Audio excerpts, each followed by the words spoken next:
ने खबर पड़ी कि हिंदुस्तान जो है वो यूएसए को बीट करने लगा, 114 से ज़्यादा हाईवे बना रहा है और 1 लाख करोड़ की इन्वेस्टमेंट कर रहा है इंफ्रास्ट्रक्चर के ऊपर। तो क्या समझते हैं कि देख के सीखना चाहिए या आज भी दुश्मन मुल्क चाहे अफगानिस्तान हो, ईरान हो, इंडिया? मैं ये चाह रहा हूँ कि आप लोग इंटरनेशनल लेवल पे जो लोग बदनुमानियाँ करते हैं ना, उनको सिर्फ एक चक्कर दुबई का सिर्फ 2 महीने के लिए वेकेशन दें, चाहे पेड दे दें, वो इंसान बन के वापस आ जाएंगे। अच्छा, आप इंडिया भेज दें, हर जगह का कल्चर जो है वो पाकिस्तान जैसा नहीं है। जो केयर नहीं करते। आपने जैसे बात की कि एक गैर मुस्लिम कंट्री है, नॉन मुस्लिम जो है यूके है, ठीक है, क्रिश्चियन कंट्री है, लेकिन वहाँ पे अगर मुसलमान या कोई भी एहतजाज या जो भी जुलूस निकलता है तो वो उसको प्रॉपर तौर पे फैसिलिटेट भी करते हैं और उसकी सिक्योरिटी देते हैं। तो फिर इसका मतलब तो सर ये हुआ कि हमारे यहाँ पे जैसे वो ब्लास्फेमी वाला आपने इछड़ा में सुना, या उसके अलावा जो हिंदू कम्युनिटी या क्रिश्चियन रहते हैं, तो फिर इसका मतलब ये तो फिर अपने आप को आज़ाद नहीं समझते होंगे जिस तरह हमारे यहाँ पे ये जो लाइकिंग डिसलाइकिंग है ना, लाइकिंग डिसलाइकिंग जो है वो कम्युनिटी इनको अलहदा कर देनी चाहिए।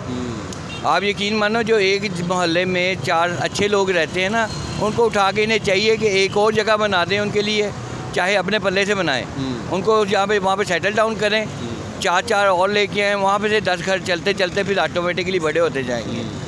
आप बच्चों को स्कूल में एजुकेशन देना शुरू करें, आप नहीं देते किसी को भी। क्या हमारे हमसायों के साथ ताल्लुकात अच्छे होने चाहिए कि नहीं? ख़ास तौर पे हिंदुस्तान के लिए 1.5 अरब आबादी है। अगर यार एक चीज़ मैं भी एक जो है ना वो व्यू देख रहा था किसी के, वो कहते हैं गरीब को कोई नहीं पूछता। अच्छा, ठीक है, आप अच्छे हो जाओ, वो सारे खुद भाग के आपके पास आएंगे। बिल्कुल। आपको क्या जरूरत? आप जापान कभी आए आपसे दोस्ती करने, तो आप क्यों पहुँचे होते हो उसके पास? दुनिया में पहले नंबर पे है, सच्चाई में, अच्छाई में, काम में, हर चीज़ में। हर बंदे की सोच होती है कि यार ये मेरा दोस्त बन जाए। तो आप अपने आप को उन शूज़ में क्यों नहीं लाते? और म्यूज़िक लगा दें, आपके मौलवी साहब भी खुश हैं। अभी पीछे मुफ्ती साहब की मूवीज़ चल रही हैं उसमें, कि वो वहाँ पे पब में बैठे हुए हैं, प्रोस्टिट्यूट उनके साथ बैठी हुई है, नाम का मुफ्ती है वो। मेन चीज़ है यही मुफ्ती है जो कहते हैं कि कोई ऐसा केस हो जाए तो इसका सर दर्द से उतार दो। यही है आपको वो जो है ना, मेन चीज़ है कि आपको अपने मेंटालिटी चेंज करनी है लोगों की। हम लोगों को ये चेंज होने नहीं देंगे, ना सियासतदान चेंज होने देंगे। ठीक है। आज जैसे संदर्भन आप देख रहे हैं पीपल टीवी। आज हम जिस टॉपिक पे वीडियो रिकॉर्ड करने लगे वो टॉपिक ये है कि अगर देखा जाए जिस तरह हमारा हमसाया मुल्क जो है वो यूएसए को बीट करने लगा है, अगर हम हाईवे की बात करें तो हम पाकिस्तानी पब्लिक से ये बात करेंगे कि अगर हम खुद इसलिए हमारे हमसाया मुल्कों की एग्जांपल जैसे कि इंडिया है, अफ़गानिस्तान है, ईरान है, कि जैसे इंडिया जो है वो 114 हाईवे बना रहा है, उसके बाद अगर देखा जाए तो 1 लाख करोड़ की इन्वेस्टमेंट कर रहा है और एक्सप्रेस हाईवे की तरफ जा रहा है।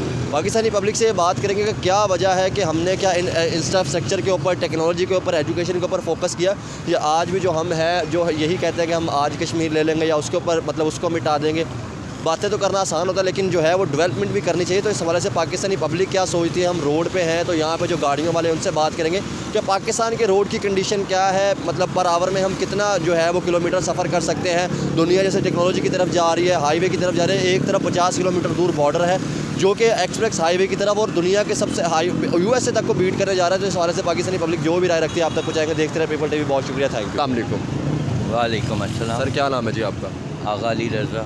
आगा साहब क्या करते हैं आप? एज अ बिज़नेस करते हैं या जॉब करते हैं? मैं जॉब कर रहा हूँ। ठीक है सर, आज हम बात करें कि अगर हम डेवलपमेंट की बात करें, इंफ्रास्ट्रक्चर की, टेक्नोलॉजी की बात करें, तो क्या समझते हैं दुनिया तरक्की पे तरक्की करती जा रही है और हम पीछे से पीछे आते जा रहे हैं? क्या समझते हैं कि लोन भी लेते हैं और अपने मुल्क पे वो चीज़ लगती नज़र नहीं आती? प्रॉब्लम हम लोगों में ये है कि जी हम लोग अपनी सही रास्ता छोड़ चुके हैं। अच्छा। हमें जो बेनिफिट दिया जाता है ना, वो बेनिफिट को हम गलत इस्तेमाल करते हैं। रीज़न ये है कि अगर हम अपने लॉ के मुताबिक अपना काम करते जाएं ना, तो आपको कोई जो है देखें तकलीफ दुख आती है दुनिया में। ठीक है, मुश्किलात आती हैं, वो सारी दुनिया में सब ने फेस दुनिया में आती हैं। आप अगर न्यूयॉर्क से सिलसिला ले लें तो वो आप लोग ही उसको सामने नहीं आने देते। उनका गंद जो है वो आप छुपा लेते हैं। सही बात है। और अच्छाई जो है वो सामने ले आते हैं। इसी तरह हमारे साथ किया है आप लोगों ने कि पाकिस्तानियों का गंद सामने आ जाता है, अच्छाइयाँ गायब हो जाती हैं। मुझे ये बताया ना कि अच्छाइयाँ क्या क्या है ताकि हम बता सकें। आप बता सकते हैं, यहाँ पे आएँ, आपको मैं सुबह दिखाता हूँ। यहाँ पे जितने भी काम करने वाले हैं उनमें से 850-900 लोगों को ये लोग राशन देते हैं हर मंथ। अच्छी बात है जी। ठीक है, वो लोग खाना भी लेते हैं, बाहर से भी खाना लेते हैं, बिल्कुल अच्छी ठीक है, बात है। 15-16 जगह से अपने पैसे कमाते हो गया। हैं और किसी को बताते नहीं हैं। ठीक हो गया सर, ये तो आ गई ना आपकी नेशनल लेवल पर तक डेवलपमेंट के आ गई कि मतलब जो खाना रो, हम इस टाइम बात करें इंफ्रास्ट्रक्चर की, टेक्नोलॉजी की, कि जिसको हम दुनिया को बीट कर सके। जैसे आप दुनिया की मिसालें लेते हैं कि अब दुनिया टेक्नोलॉजी के ऊपर काम कर रही है, तो हम उस पे बात सर कर रहे हैं। मेन उसमें ये है कि दुनिया में हर उस कौम ने तरक्की की है जो अपने आप को पहचानता है, जो एक नेशन बन के काम बिल्कुल, जिसने जो सेल्फ इंडिविजुअली अपने आप को प्रिपेयर करना शुरू करें, ऑटोमेटिकली जो है ना उसके साथ आप एक अपने घर को डेवलप करेंगे, फिर मुआशरा डेवलप होगा, फिर मोहल्ला डेवलप होगा, फिर ऑटोमेटिकली आपके साथ क्या आ समझते हैं जाएगा। सर हमारे जो हमसाए मुल्क है, ठीक है, उसमें अफ़गानिस्तान भी है, इंडिया भी है, ठीक है, ईरान भी है, चाइना भी है, क्या समझते हैं, क्या हमसायों को देख के सीखना नहीं चाहिए जिस तरह वो तरक्की कर रहे हैं टेक्नोलॉजी में? जैसे अभी हमने खबर पढ़ी कि हिंदुस्तान जो है वो यूएसए को बीट करने लगा, 114 से ज़्यादा हाईवे बना रहा है और 1 लाख करोड़ की इन्वेस्टमेंट कर रहा है इंफ्रास्ट्रक्चर के ऊपर। तो क्या समझते हैं कि देख के सीखना चाहिए, या आज भी दुश्मन मुल्क चाहे अफ़गानिस्तान हो, ईरान हो, इंडिया हो? मैं ये चाह रहा हूँ कि आप लोग इंटरनेशनल लेवल पे जो लोग बदनुमानियाँ करते हैं ना, उनको सिर्फ एक चक्कर दुबई का सिर्फ 2 महीने के लिए वकेशन दें, चाहे पेड दे दें, वो इंसान बन के वापस आ जाएंगे। अच्छा। आप इंडिया भेज दें, हर जगह का कल्चर जो है वो पाकिस्तान जैसा नहीं है। आप यकीन मानेंगे, आप यूरोप चले जाएं, आपको नौकरी कोई नहीं देता, वो कहते हैं हम लोग शहजादे हो, हम लोग कोई भी मेहनत से काम करने वाला नहीं है। इस्लाम में सीखा हमसे है उन्होंने, अच्छा। और काम वो कर रहे हैं। हम लोग आते हैं सारा दिन आपने बातें 2 करके बातें की कि आप या किसी को दुबई भेज दें या किसी को इंडिया भेज दें, वो इंसान बन के वापस आएगा। तो इसकी थोड़ी सी एग्जांपल देना, किस हिसाब से आप कह रहे थे कि रीज़न है कि देखिए वहाँ जाते ही ये सारे लॉ पे ओबीडियंट हो जाते हैं। कोई चोर जो है ना, ये आप दुबई जाके देख लें, बाहर खड़े होकर सिगरेट नहीं पी सकते, सऊदीया जाते हैं नस्वार नहीं खा सकते, आप आपके मुंह के वहाँ पे अंदर हम सारा कानून को फॉलो कर रहे होते हैं, लेकिन लेकिन होती है यहाँ क्यों नहीं है? पता है कि आपने साइड पे चले जाना है और कोई ना कोई आपकी बात ख़त्म हो जानी है। कोई आपकी शक्ल देख के आपकी इज़्ज़त करता है, कोई आपकी जेब देख के आपकी इज़्ज़त करता है, कोई आपकी जो ना मांगने की हैसियत के देख के आपकी इज़्ज़त करता है। इसका मतलब तो फिर ये हुआ कि हम अपने शायद कल्चर को, जिसके लिए मुल्क बनाया था, उसको भूल गए। जैसे आपने, मैं इंडिया की बात करूं या मतलब उसकी दुबई की बात करूं, तो जैसे मुकेश अंबानी साहब की शादी हुई, अपने शहर के अंदर की, गुजरात के अंदर, ठीक है, जामनगर के अंदर, सारा चीज़ें इंडियन को जो कल्चर था उसको रिप्रेजेंट किया। जैसे दुनिया के बड़े CEO है तो उन्होंने ये दिखाया कि हम इंडियन कल्चर को रिप्रेजेंट। यार पाकिस्तान को जो है ना, हमारा इस्लामिक कल्चर से ये लोग बने हैं। आप ये भूल जाएं, आप जो है ना, आपका शियाइज़म, आपका सुन्नीज़म, आपका हर बंदा हर जलसे और हर जुलूस में पूरी वर्ल्ड में पढ़ता है।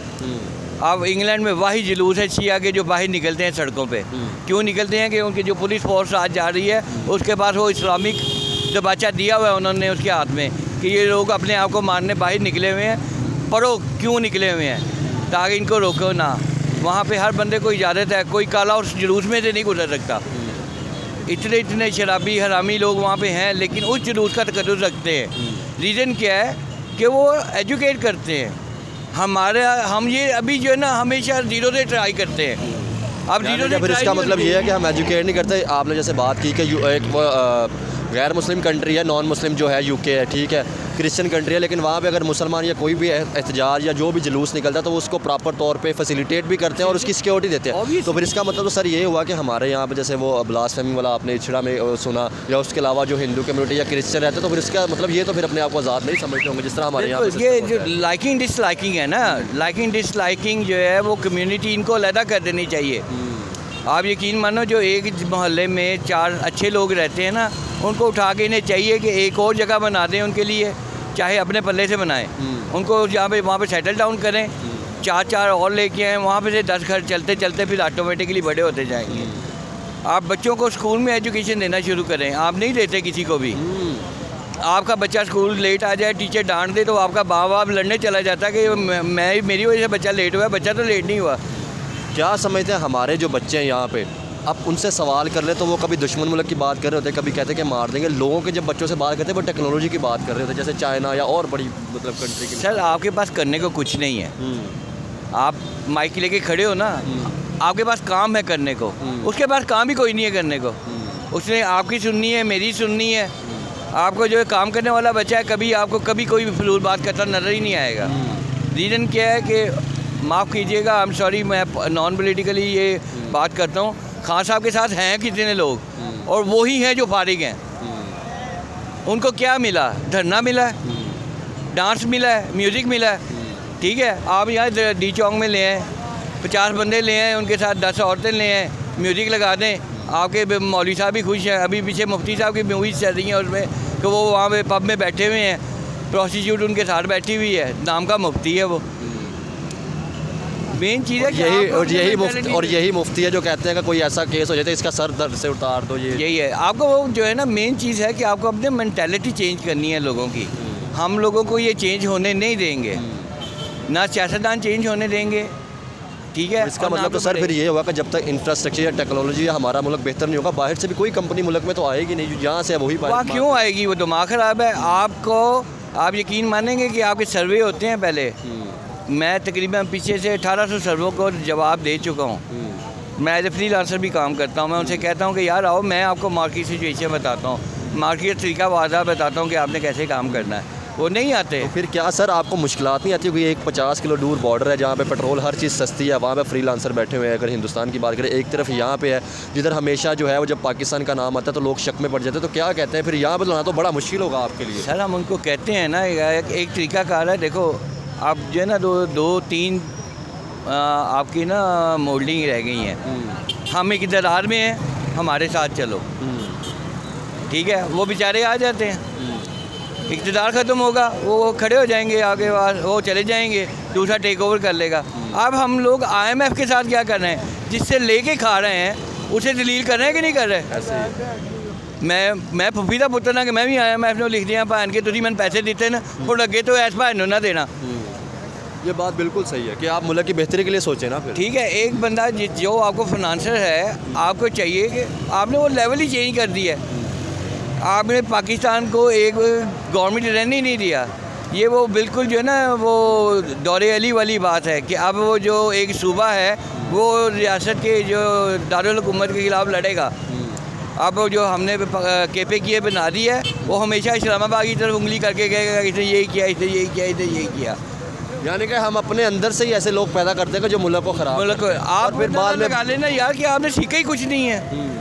आपने सीखा ही कुछ नहीं है। आप यूरोप की हिस्ट्री पढ़ो, जब आप लोग का बादशाह 18 नौकरों के साथ बाथरूम में नहाता था, वहाँ एक टब होता था पानी का जिसमें किचन, बाथरूम, आपका जो है ना कपड़े धोने का सब निज़ाम वो एक लकड़ी के ड्रम में होता था। उन्होंने जब टेक ओवर किया इधर आके, इन्होंने इंडिया देखा, फिर उन्हें समझ आई कि यार लोग तो इस तरह रहते हैं। उनके बादशाह के महल में भी जो है ना लकड़ी का ड्रम होता था जिसमें पानी होता था और वो नहा के चला जाता था बाहर। उनकी मलका तो नहाती नहीं थी पूरी ज़िंदगी, सारी ज़िंदगी में एक बार नहाया हुआ है उसकी इसी। देखो ये छोटी छोटी चीज़ें हैं जो इंसान का जो है ना वो बनाती है, स्टेटस बनाती है। क्या समझते हैं सर, अगर हम हमसाये मुल्कों की बात करें, ईरान ख़ास तौर पे, अफ़गानिस्तान और इंडिया की बात करें, क्या समझते हैं तीनों के साथ अभी मसले चल रहे हैं? ईरान जैसे वो गैस का प्रोग्राम हुआ, अफ़गानिस्तान के साथ तो इंडिया के साथ भी मसले चल रहे हैं। क्या समझते हैं अफ़गानिस्तान, हिंदुस्तान, ईरान के तल्लुकात मजबूत होते जा रहे हैं चाबहार पोर्ट से कि वो ट्रेड करेंगे? हमें सर ऐसा क्या प्रॉब्लम पेश आती है कि हमने ईरान के साथ भी बिगाड़ लिया, अफ़गानिस्तान के साथ भी, इंडिया के साथ भी? हमें नहीं देखा जाता कि बड़ी मंडियाँ हैं उनके साथ रिलेशन बेहतर करते हैं। देखिए ना, आप यही तो मैं आपको बता रहा हूँ कि आप जो है ना वो मौका परस्त नहीं है, वो लोग मौका परस्त हैं। अभी मैंने आपसे कहा कि अभी जो आपकी गवर्नमेंट आई है ना, वो कहेंगे हम पावर में हैं, आप हमारे साथ आ जाओ, आ जाए, ठीक जब है। पावर ख़त्म होगी तो वो बेचारे खड़े के अब हमने किस तरह अब वो आप कितनी देर आपके साथ रह सकते हैं? वो नहीं रहेंगे साथ। वो आपके पास जो एस्टेब्लिशमेंट है उसको ये चाहिए कि कम अज़ कम वो सारी इस चीज़ को ऑनर करवाए। नो वंडर आपने साइन किया है या मैंने साइन किया है, दैट्स आउट ऑफ रेंज। जो एस्टेब्लिशमेंट में बैठे हुए हैं ना, इनके पास सारा डाटा है, सारे डाटा इनके पास होते हैं कि कौन बंदा क्या कर रहा है और कितनी ले रहा है और कितनी दे रहा है, ठीक है। एक मैं ऑर्डिनरी इंसान यहाँ पे आपको खड़ा बता देता हूँ जी कि किसको हम कहते हैं वो मौलाना डीजल कहते हैं और किसी को 10% कहते हैं, किसको क्यों कहते हैं, ये सारी बातें बाहर ही आई हुई हैं ना। हम उनके साथ कोई किसी मीटिंग में तो नहीं बैठे हुए, लेकिन एक ऑर्डिनरी आदमी को जो पैगाम मिलता है वो उसे सेव रखता है। तो इसका मतलब है जो एजेंसीज हैं उनके पास तो सारी डाटा अवेलेबल है ना, तो वो क्यों नहीं उन चंद लोगों को जो अच्छे लोग हैं उनको एस्टेब्लिश में बिठा दे कि खुदा का वास्ता है पाकिस्तान को बचाने के लिए हम जो ट्रीटी साइन करते हैं उसको एक्शन लेने के लिए आप लोग इम्प्लीमेंट करेंगे और उसको पार्लियामेंट में पास करवा दें। क्योंकि आपकी बात बिल्कुल सही है, जब एक बिजनेसमैन इन्वेस्ट करता है तो वो लॉन्ग टर्म के लिए करता है, वो ये नहीं कि 5 साल या 3 साल के लिए जब तक आपका इक़्तिदार। मैं आपको बताता हूँ, ये प्लाजा ठीक है, एक एक बंदा 27-28 साल से बंदा काम कर रहा है। ये साइड जल गई थी, ठीक है, 3 साल के लिए बंद रही और 2 साल के लिए, लेकिन लोगों ने शॉप्स नहीं छोड़ी हैं। जैसे ही ठीक हुई वो वापस आ गए, ठीक है। मतलब रोज़गार वो सामने बैठे हैं, सारे रोज़गार वाले फारिग हो गए। क्या वजह, वहाँ आग लग गई है, किसी के पास खाने को नहीं है। वो इंटेंशनली जो बनाने वाला वो कहता है मैंने नहीं करना, क्योंकि बेचो इसको, मेरी जान छुड़ाओ, मैंने पल्ले वाले को देना है। ये जो ह्यूमर फैले हुए हैं यहाँ पे, मैं उसकी बात कर रहा हूँ। रीज़न ये है कि जिसके हाथ में पावर है ना, अब हमारे लीडर्स को पावर्स नहीं देखनी चाहिए, इनको ग्रॉस रूट पे जाएं। ये जो है ना, हमारा सबसे बड़ा मसला पता क्या है, हम मसले को ठीक नहीं करते, हम ठीक होता दिखाते ज़रूर। हमने दिखाना है, ऑप्टिमिज्म इतना ज़्यादा है कि जी आप दिखा दो कि आपने सूट पहना हुआ है, और यकीन मानो यहाँ से या मैं भी खड़ा हूँ यहाँ पे, 10 बंदे हैं, इनके कपड़े उतार के देख लो, इन्हें बगले साफ़ करनी नहीं आती हैं, और बेंचो सूट पहन के ऐसे खड़े होंगे कि PhD करके अभी निकले हैं। ये इंडिविजुअली हम लोगों ने अपने आप को सिर्फ शो ऑफ करना होता है। हम करें कुछ ना, मैं मांग के खा रहा हूँ ना, लेकिन अपने दोस्तों में ऐसे खड़ा होऊंगा कि जैसे जो है ना सारा खर्ची मैंने करना है। लास्ट सवाल, अगर टॉपिक ख़त्म करूँगा, मुझे लगता है आपकी बस भी आने वाली है सर। लास्ट सवाल, क्या समझते हैं आप एज अ पाकिस्तानी फ्रीलांसर काम कर रहे हैं, ठीक है, क्या हमारे हमसायों के साथ ताल्लुकात अच्छे होने चाहिए कि नहीं? ख़ास तौर पे हिंदुस्तान के लिए 1.5 अरब बात है। अगर यार एक चीज़ मैं आपसे, मैं भी एक जो है ना वो व्यू देख रहा था किसी के, वो कहते हैं गरीब को कोई नहीं पूछता। अच्छा, ठीक है, आप अच्छे हो जाओ, वो सारे खुद भाग के आपके पास आएंगे। बिल्कुल। आपको क्या जरूरत, आप जापान कभी आए आपसे दोस्ती करने, तो आप क्यों पहुँचे होते उसके पास? दुनिया में पहले नंबर पे है, सच्चाई में, अच्छाई में, काम में, हर चीज़ में। हर बंदे की सोच होती है कि यार ये मेरा दोस्त बन जाए, तो आप अपने आप को उन शूज़ में क्यों नहीं लाते? और सबसे बड़ी मिसाल यहाँ पे शायद ये देखी जा सकती है कि 40 साल अफगानिस्तान ने जंग में रहा, ईरान के ऊपर अमेरिका ने सेक्शन लगाए, आज दुनिया उनकी तरफ क्यों जा रही? क्योंकि वो खुद को यार इसको छोड़ दो, क्योंकि आपको अंदर के हालात का नहीं पता। ओजीरी कैंप हुआ, अमेरिका का असला जला, ठीक है, वो किसी ने पाकिस्तान में चला, ईरान में चला था। आपको इस लेवल की बातें इसके ऊपर नहीं करनी चाहिए। आपकी सर बस भी आ गई। हाँ, मैं बोलकर ना गाड़ी मंगवाई है मैंने। अच्छा, गाड़ी आपने? तो मैं इसलिए आपसे कह रहा हूँ कि आप वो लेवल की बात करते हो जो इंडिविजुअली लेवल पे पर्सन को नहीं करनी चाहिए। ये इस्टेब्लिशमेंट का काम है। मीडिया को चाहिए कि ग्राउंड रूट पे जो प्रॉब्लम्स आ रही है ना उसको सॉल्व करें। इंडिया के साथ आप ताल्लुकात तो मेरे कहने से ठीक हो जाएंगे? नहीं, बिल्कुल। आपको जो इन और आउट जो है वो इस्टेब्लिशमेंट समझाएगी। इस्टेब्लिशमेंट आप सब 10 बंदों को, 15 बंदों को आप एक जगह पे बिठाइए, उनसे आप व्यू लीजिए, और इस्टेब्लिशमेंट का एक बंदा उसमें बिठा के उसकी ड्यूटी लगवाइए कि हमें 10 बंदे देगा जो उनके साथ बैठ के बात करेंगे और हम बीच में शामिल होंगे। तो पाकिस्तान की बेहतरी के लिए काम। हाँ, तो रोटी ना खवाना, ये मोस्टली और ਜਿਹੜੇ बैठे होने ना रोटी खाने वाले होने और बाद उठ के चले जाने, उन्होंने ਤੁਹਾਨੂੰ नहीं देना इंडिविजुअली कि ਇੱਥੇ ਸਾਨੂੰ फायदा होएगा ਤੇ नुकसान होएगा। ਉਹਨਾਂ ਵਿੱਚੋਂ 9 ਬੰਦੇ ਰੋਟੀ ਖਾਣ ਲਈ ਬੁਲਾਏ ਹੁੰਦੇ ਨੇ, 3 ਬੰਦੇ ਕੰਮ ਦੇ ਹੁੰਦੇ ਨੇ। ਉਹ ਸਟੈਬਲਿਸ਼ਮੈਂਟ ਨੇ ਉਹਨਾਂ 'ਚ ਇੱਕ ਆਪਣਾ ਹੁੰਦਾ ਤੇ 2 ਬਾਹਰ ਦੇ ਹੁੰਦੇ ਨੇ। ਇੱਕ ਦੀ ਮੰਨੀ ਜਾਂਦੀ ਹੈ ਕਿਉਂਕਿ ਇੱਕ ਪਾਰਟੀ ਦਾ, ਦੂਸਰੀ ਬੰਦੇ ਨੇ ਮੰਨਣੀ ਨਹੀਂ ਕਿਉਂਕਿ ਰੂਲਿੰਗ ਪਾਰਟੀ ਦਾ ਨਹੀਂ। ਤੇ ਰਹਿ ਗਈ ਰੂਲਿੰਗ ਪਾर्टी का स्टैब्लिशमेंट, और जिसले चाहती है कान फाड़ के पल्ले पासे कर देती है। तो ये सिचुएशन को ना आप इसको मूव आउट करो, आप इसको जो है ना लोगों को एजुकेट करना शुरू करो, छोड़ दो। तो फिर आपकी बात से मैं यहाँ पे एक सवाल करता हूँ, फिर आपकी एक बात, जैसे आपने कहा कि मीडिया जिसका जो काम है उसको वो अपना काम करना चाहिए, आपका ये है। तो फिर सर हमारे जो सियासतदान हैं, आपको नहीं लगता कि उनको भी मुल्क की बेहतरी के लिए काम करना चाहिए? वो कभी जंग की बात कर रहे होते, कभी कश्मीर की, कभी किसी की बात कर रहे होते। क्यों करें? मुझे आप बताओ ना, मैं आप कह आपको जैसे उसने बनाया था, इंडिया ने, आपको बना देते हैं वज़ीर आला, आप क्या करोगे? आप लाहौर के बारे में सोचोगे? ਤੁਹਾਨੂੰ ਇੱਕ ਦਿਨ ਲਈ ਮਿਲਣਾ, ਤੁਸੀਂ ਅੱਧੇ ਘੰਟੇ ਦੇ ਵਿੱਚ ਆਪਣਾ ਕੰਮ ਕਰਕੇ ਘਰ ਜਾ ਕੇ ਸੌਂ ਜਾਣਾ ਕਿ ਮੈਨੂੰ ਜ਼ਰੂਰਤ ਨਹੀਂ ਹੈਗੀ ਭਾਵੇਂ ਨਾ, ਠੀਕ ਹੈ। ਉਹ ਬੀਬੀ ਜਾਂ ਉਹ ਬੰਦਾ ਲਾਹੌਰ ਲਈ ਕਿਉਂ ਸੋਚੇਗਾ ਜਿਹਨੂੰ ਉੱਠਦੇ ਹੀ ਬੈੱਡ 'ਤੇ ਚਾਹ ਮਿਲਦੀ ਹੋਵੇ? ਉਹਨੂੰ ਕਹੋ ਹਾਂ ਲੱਕੜਾਂ ਨੂੰ ਫੂਕਾ ਮਾਰ ਆ ਕੇ ਬਾਹਰ 10 ਮਿੰਟ ਲਈ ਚਾਹ ਬਣਾ, ਕਿਸੇ ਦਿਨ ਆਪਣੇ ਕਿਚਨ 'ਚੋਂ ਬਾਹਰ ਨਿਕਲ ਕੇ ਜਾਂ ਅੱਧਾ ਘੰਟਾ ਕਿਸੇ ਹੋਰ ਦੇ ਕਿਚਨ 'ਚ ਜਾ ਕੇ ਆਪਣਾ ਕੰਮ ਕਰ ਗਿਆ, ਫਿਰ ਤੁਹਾਨੂੰ ਪਤਾ ਚੱਲੇਗਾ ਤਕਲੀਫਾਂ ਕੀ ਨੇ। ਤਕਲੀਫਾਂ ਭੈਣ ਜੋ ਅਸੀਂ ਕਾਗਜ਼ੀ ਤਕਲੀਫਾਂ ਦੱਸੀ ਜਾਂਦੇ ਹਾਂ ਲੋਕਾਂ ਨੂੰ, ਪਰਸਨਲੀ ਤੁਸੀਂ ਕਰੀ ਚੁੱਕੇ। ਅੱਲਾ ਮੀਆਂ ਨੇ ਤੁਹਾਨੂੰ ਕੱਲ੍ਹ ਤੋਂ ਰੋਦੇ ਸ਼ੁਰੂ ਹੋ ਰਹੇ ਨਾ, ਤੁਹਾਨੂੰ ਫਾਕਾ ਰੱਖਣ ਲਈ ਕੀਤਾ, ਠੀਕ ਹੈ। ਅੱਖਾਂ ਦਾ ਵੀ, ਕੰਨਾਂ ਦਾ ਵੀ, ਨੱਕ ਦਾ ਵੀ, ਮੂੰਹ ਦਾ ਵੀ, ਹਰ ਚੀਜ਼ ਨੂੰ ਤੁਸੀਂ ਬ੍ਰੇਕ ਲਾਣੀ ਹੈ, ਕਿਸੇ ਨੇ ਨਹੀਂ ਲਾਣੀ। ਜਿਹਨੇ ਲਾਣੀ ਹੈ ਉਹਨੇ ਘਰ TV ਲਾ ਲੈਣਾ ਤੇ AC 'ਚ ਬਹਿ ਕੇ ਸੌ ਜਾਣਾ। तो मैंने रोज़ा रखा हुआ है जी, मुझे कुछ ना कहे। और शायद रोज़ों का एक सीज़न भी होता है कमाने के लिए भी, लोगों के लिए महंगाई स्टार्ट हो गई। ਅਸੀਂ ਮੈਂ ਤੇ ਨਾ ਕਿ ਅੱਜ ਇੱਕ ਪੋਸਟ ਆਈ ਸੀ ਕਿ ਸ਼ੈਤਾਨ ਨੇ ਆਨਲਾਈਨ ਸਾਰਿਆਂ ਨੂੰ ਕਹਿ ਦਿੱਤਾ ਜਿਹਨੇ ਵੱਡੇ ਬਿਜ਼ਨਸਮੈਨ ਹੈਗੇ ਹੋ ਨਾ, ਮੈਂ ਇਹ ਮਹੀਨੇ ਲਈ ਚੱਲਾਂ, ਆ ਕੇ ਤੁਹਾਡੇ ਕੋਲ ਸਾਰਿਆਂ ਕੋਲ ਰਿਪੋਰਟ ਲੈ ਲੈਣੀ ਮੈਂ ਕਿ ਕਿੰਨੇ ਕਿੰਨਾ ਪ੍ਰੋਫਿਟ ਕਮਾਇਆ। ओए होए, बहुत बड़ी बात है जी। तो